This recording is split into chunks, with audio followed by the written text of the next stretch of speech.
কেমন আছেন বন্ধুগণ? আজকের ভিডিওতে আমি আপনাদের দেখাবো যে কী করে আপনি আপনার ফোনের সাউন্ডটাকে আরও অনেক বাড়াবেন।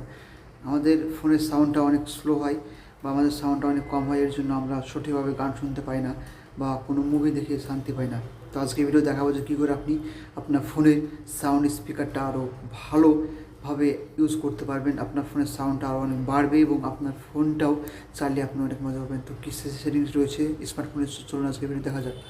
তো এর জন্য আপনি স্মার্টফোনের প্রথম সেটিংস আসবেন। সেটিংসে এসে এখানে দেখতে পাবেন যে লেখা থাকবে সাউন্ড অ্যান্ড ভাইব্রেশন, এখানে ট্যাপ করবেন। ট্যাপ করার পর দেখবেন যে নিচে আসবেন, নিচে এসে এখানে একটা অপশান পেয়ে যাবেন, লেখা থাকবে সাউন্ড কোয়ালিটি অ্যান্ড ইফেক্টস।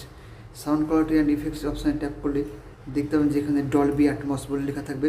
তো এই ডলবি অ্যাটমস অপশানে ট্যাপ করে দেবেন। ট্যাপ করে দেওয়ার পরে এখানে ট্যাপ করবেন। ট্যাপ করার পর দেখবেন যে এখানে অটো, মুভি, মিউজিক, ভয়েস, তো আপনারা অটোতে সিলেক্ট করে রাখবেন। তাহলে যে কোনো জায়গায় আপনার গান শুনলে বা মুভি দেখলে বা যে কোনো ভয়েস দিলে কিন্তু আপনার ডলবি অ্যাটমসে, ডলবি ভিশনে কিন্তু সাউন্ডটা পাবেন।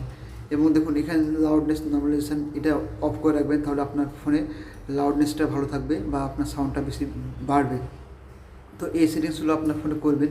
এখানে দেখুন আরও অনেক অপশান রয়েছে যে সেপারেট অ্যাপ সাউন্ড। তো এখানে আপনারা যে কোনো অ্যাপের আপনারা সাউন্ডটাকে সেপারেট করতে পারবেন। দেখুন এখানে অনেক সেটিংস রয়েছে, এগুলো যদি আপনারা জানতে চান তাহলে কমেন্ট বক্সে জানান, আমি আপনাদেরকে নতুন একটা ভিডিও বানিয়ে দেখার চেষ্টা করব। আশা করি আজকে ভিডিও ভালো লেগেছে, ভালো লাগলে লাইক, কমেন্ট, শেয়ার করতে ভুলবেন না। Thank you so much.